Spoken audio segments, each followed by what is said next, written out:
This video dives deep into the deadly feud between two rival gangs whose leaders were not just enemies but arch rivals. Both men were laid down just a month apart in a wave of brutal street violence. In February of 2025, Tamatie Jaftha, an alleged leader of the Americans gang in Parkwood, was shot and laid down in front of his home. Then just weeks later, in March, Taswell, believed to be one of the leaders of the SixB gang in Grassy Park, was also taken out in cold blood.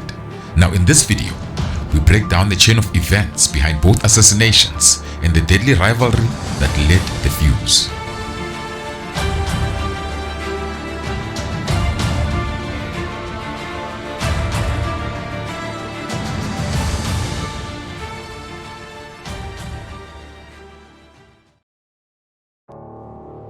Grassy Park, deep in the heart of the Cape Flats, is claimed by several deadly gangs. Among them are the infamous Americans, the Mongrels, and the breakaway groups from the Mongrels like the Dog Pound, the Eurocats, the Junkie Funky Kids, and the feared SixB gang.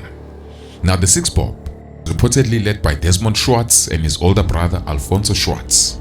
Now since 2015, this gang has been on a violent mission to take over Cape Town's underworld. They've been taking out rivals, seizing territory to flood the streets with their own work. Their grip has spread beyond Grassy Park into other areas of the Cape Flats, including crime hotspots like Hanover Park.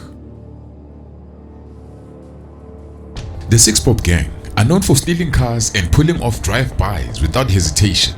Their rapid rise and brutal tactics have made them one of the most feared forces on the streets. One of their biggest enemies in the areas of Grassy Park, Lotus River, and Parkwood is the Americans gang. Now in Parkwood, one of their key leaders of the Americans was a man named Tamatie Jaftha, a feared figure and a long-time rival of an alleged SixB leader known as Boeta Dali or Taswell. Damatie wasn't just a street boss, he was also a high-ranking member of the notorious 26 prison gang. He earned his stripes behind bars after being sentenced to 9 years at the high-security Ebongweni Simex prison in Kokstad for hijacking and armed robbery. Once inside, he joined the numbers, and through force, strategy, and fear, he climbed the ranks. By the time he walked out, many believed he had become one of the top commanders for the Americans gang in Parkwood. On the outside, Damatie ran the streets, pushing dope and commanding fear. Not long after he got out, his house was raided by police. His sister was arrested for dope possession, but everyone knew the dope belonged to Damatie. But the streets really started talking after a brutal incident involving his niece. Now one day, Damatie's niece was robbed and assaulted, not by an enemy, but by Dino Khan, a member of the same Americans gang. Now according to reports, when Tamatie heard about it, he told her niece to report the attack to the police. But in reality, Tamatie wanted revenge. Just 2 days after the robbery, Khan was laid down in broad daylight on the streets of Parkwood.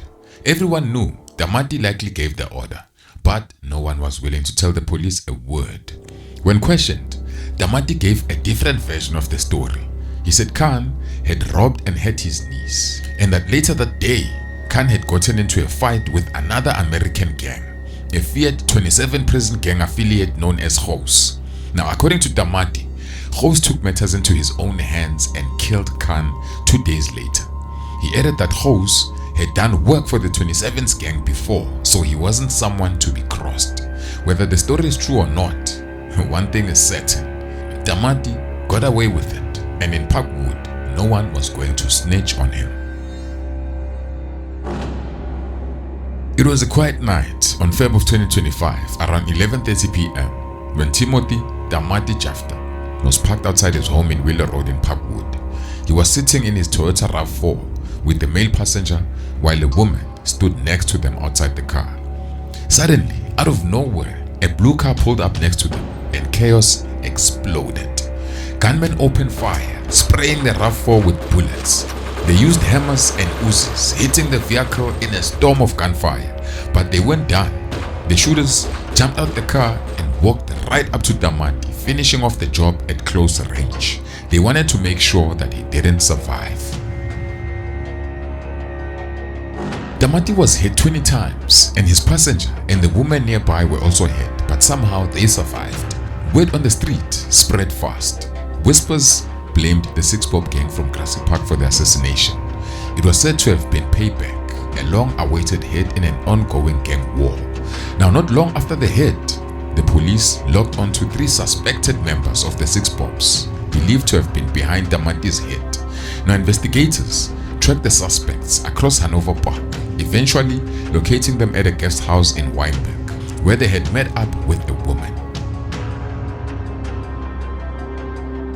But what happened next raised even more red flags. The suspects were spotted at a storage facility where they loaded boxes and took them to Laguna Court. That's when the officers realized something big was going down. The police stormed the council flat at Laguna Court and found one of the 3 suspects of the SixB gang members armed with a rifle. The discovery led them straight back to the storage unit, and what they uncovered was interesting. Inside was a massive dope stash, a ton of weed, coke, dick, and other illegal substances. But it didn't stop there. The gang was also producing fake liquor and had printing machines, likely used for counterfeiting labels and packaging. The rifle they found, it had been stolen from Rondebosch East, confirming the operation was far more deeper than anyone expected. Now, all 3 suspects linked to the SixB gang were arrested and taken in by police. The case is still ongoing, but in the streets, one name kept surfacing: Boeta Dali, Damati's longtime rival and powerful SixB leader. Now, many believed he might have ordered the hit on Damati, but nothing had ever been confirmed. In March of 2025, a month after Tamati was laid down, Boeta Dali was driving from the M5 into Grassy Park. As he approached the traffic lights at Victoria Road and Klipfontein Road, a man jumped out of a VW Polo while the robots were red and opened fire through the driver's window. Now, Boeta Dali tried to flee. He stumbled out of the car and fell on the streets right outside KFC before collapsing. By the time the police and emergency services arrived, he was already dead. In a haunting twist, the spot where Boeta Dali was laid down is right next to the cemetery where Damati was buried just a month earlier. Now, days later, police arrested a suspect believed to be the shooter, but it's not clear if the shooter is part of the Americans or if this was a revenge hit for Damati.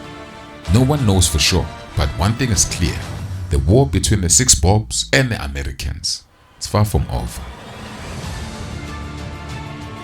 The dope trade and the illusion of easy money have trapped countless young men in the Western Cape in a vicious cycle of violence, prison, and death. And once you are in deep, getting out isn't simple. You are bound by a chain of revenge and a bloody loyalty to a lifestyle that offers nothing but pain and destruction. On the streets, everyone is a pawn, used, discarded, and forgotten. And in the end, the only ones who truly win are the ones in power. The system, the government, and the rest, they are just casualties of a game they never even created.